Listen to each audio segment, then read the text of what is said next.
Good morning. I haven't done a video for 2 or 3 days, or might be even be a bit longer, to be honest. Without further ado, I had some potatoes in the fridge that needed using up, some new potatoes wrapped in cling film. However, cling film, yeah, I've always cut myself on cling film. I'm sick to death of like having a blade every time I went in the cupboard to get the thing. So I've invested in one with a little slidey thing across the top so I don't cut myself anymore. So that's improvement number one even before we get going. So I've got some new potatoes boiled that need using up. So I thought, right, what can I do with those? I had some eggs that kind of going a bit on the older side. I wanted to use those. What can I do with those? So onions in the cupboard. I thought, what shall I do? And I thought, right, Spanish omelette. Dead easy, dead simple, dead tasty. If you've never made one, you need to make one. But it's especially good for using up your old stuff. You can put all sorts in it. But today, bog standard, basic Spanish omelette. So without further ado, I'm going to slice an onion. So let's get going. I've got we're doing it on frying pan and in the oven. So I'm going to get that warming up as we speak. So literally, it's only going to get sliced. Not fine, not really coarse, sort of medium. So what we want is kind of the onion to get a little bit soft. We're not looking for any like dark brown colour or anything like that. We're just softening the onion, and we're going to then fry it off with some potatoes. So basically, get some nice onion, and they're going to be like tangles of onion in there. Rather than having it chopped, which you can if you want, but to be fair, I like the style of having onions kind of working its way through it.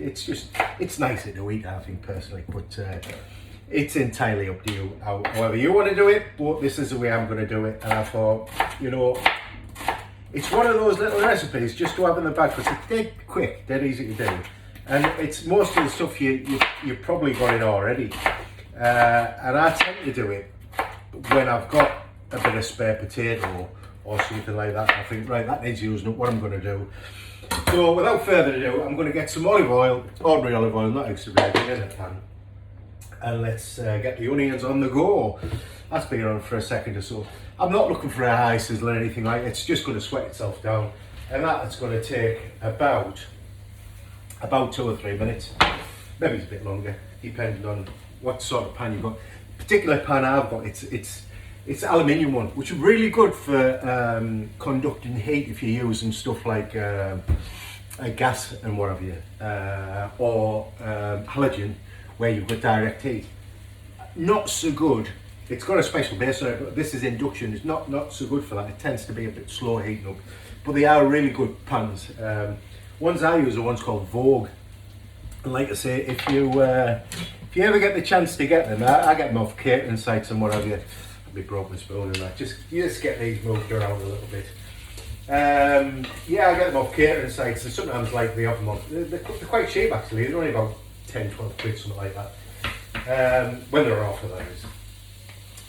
And just our little trick to stop them burning, if we turn around and let them go for a bit, we use a bit of salt at the beginning, and all that does, and you can put a reasonable amount of salt. There are 3-finger pinch there.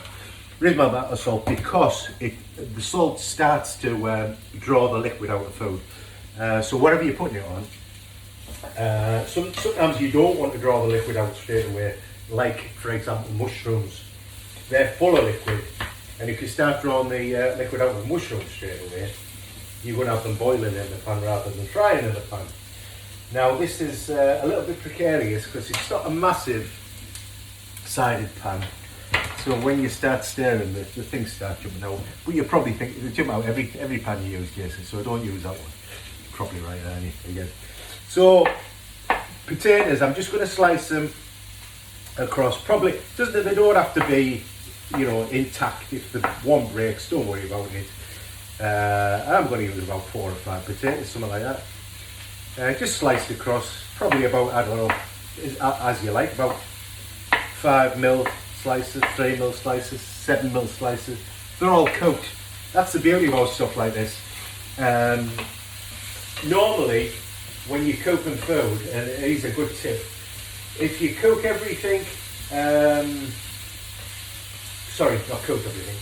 If you cut everything at even size, then it cooks at the same time.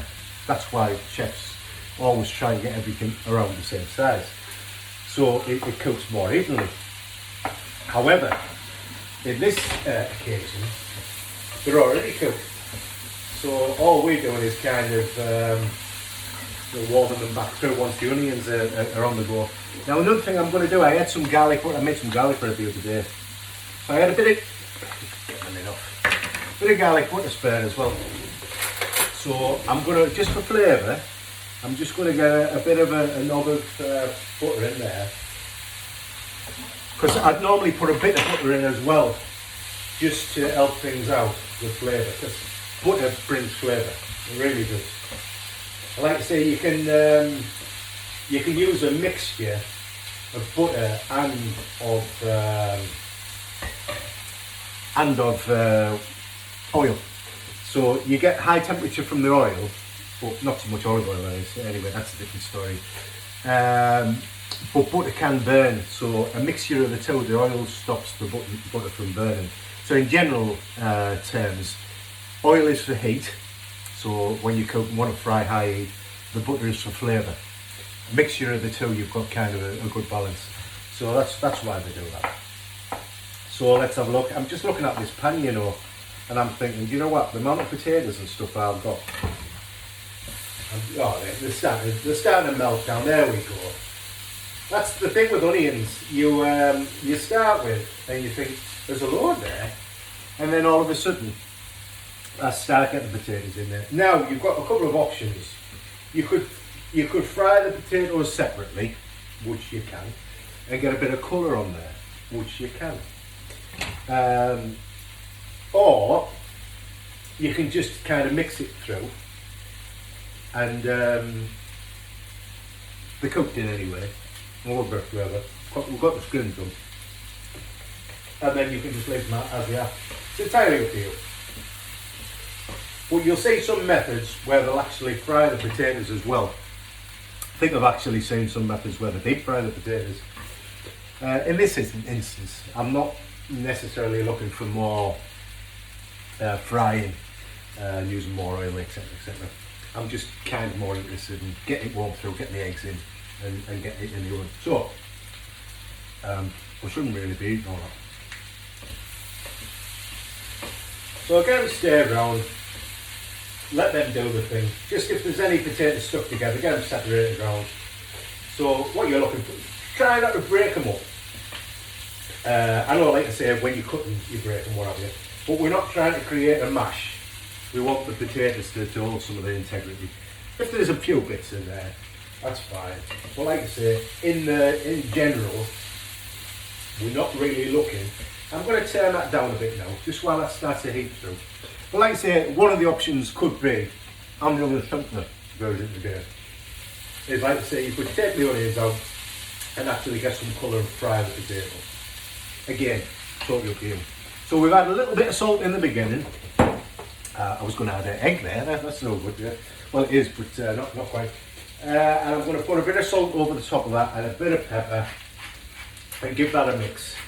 So we added salt at the flavour really to stop burning. So there is some there. Now we kind of salt the potato. You kind of season it. I'm seasoning it all. You kind of salt in layers. So you think of just adding salt at the end, but you know, as you cook things down, as you cook the onions, there's a salt in the onion. You want the salt, the seasoning, to go all the way through the dish. So that's one of the things that you'll see from a lot of chefs will do. They'll season as they go, and you think, well, I've added salt once, why are they adding it again? Well, that's the reason why. So I've got my bowl, and I'm going to get some eggs in there now, and it's time to add our eggs. So I'm going to crack about 8 eggs. To be fair, if we might not use 8. To be fair, try to keep the shallow. Might not use 8, but we'll see how we go. We'll see how we go. I'm just going to keep an eye on that. I don't want it captured on the bottom, which it's not. It's just good. I'm going to turn it down just to, again, with cooking, and I've said this before, you control the heat, you control the temperature in there. And basically, I'm going to move you over in a second so you see what I'm doing. But yeah, if you control the temperature, you're cooking at your rate instead of, which sometimes people do, is just like have it whacked on full and think, you know, it's like driving a car and thinking the only speed to drive is you put down on the accelerator. Well, believe me, I've seen some people like that, and it's frightening, to be fair. You think, I don't know how they manage, but let's move across there. Let's just have a look. Let's see what we're doing here. Let's see what we're doing. So I've got my eggs. I'm going to get rid of that. Get rid of that. I'll keep that. I need that. I'm going to season my eggs. A good pinch of salt. Eggs take a load of seasoning. They really do. So don't be frightened about adding seasoning to the eggs. They're colouring a little bit there. That's all fine. It's something good. Like I say, try not to break it up. We're not looking for mash. If it gets like mash, you know, end of the day, it's eggs, it's potato in a pan. Don't worry about it. It'll be nice. However you do this, it'll be nice. And give them a good beat up. Don't forget, like I say, eggs do take a fair bit of seasoning. So don't be scared. A couple of good 2-3 finger pinches at least. I've got 8 eggs here. I don't know how many I'm going to use in here. I might not use them all, or I might use them all. I think I'm going to. I'm going to make sure I'm going to. Unless it comes over the top, then I'll look stupid going on the video. And you think, well, don't say it. You look stupid already. I know what you're thinking. I know when I say something. I know what's going through your head. I know. Right, try to keep everything in the pan. There we go. Get our eggs in there. We've got 8 eggs, and look at that. You'd think it was made. You'd think the pan was made for 8 eggs, wouldn't you? So there you go. And all I'm going to do is I'm just going to start to move that around on the base. This is about just over halfway. And what we're actually trying to do on the stove top, it's a bit like you'd make an omelette. You kind of pull the eggs in from the side. You're scraping it away from the base. And the reason you're doing that is you're kind of creating a hole for the fresh egg to go down to start cooking some of that at the bottom of the pan, which is all good. So we're just kind of scraping it around while it's still liquid and while it's still flowing into itself. And there you go, there's plenty of movement still there. So let's get a bit more in there. So I'm trying to create a little bit of colour, and you'll think it looks a bit of a mess. There's a bit of scrambled egg looking on the top. And there's a couple of ways people do this. You can cook it like one way in the pan, get another pan and flip it over. No, honestly, it's a nightmare. I've seen people do it, make a right mess. There's an easier way, which we're going to do. Because if you can do it in easy, so all I'm going to do now, I can see it's starting to set. I've got some eggs setting in there, and I'm just going to leave that. Trying to not make too much mess, which is very difficult for me, really. The good thing is, though, I do clean up, to be fair. Right.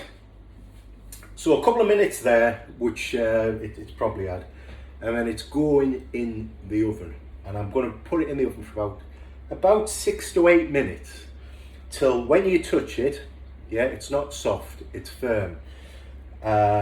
Not rock hard, as you know, we're not leaving it in there for an hour.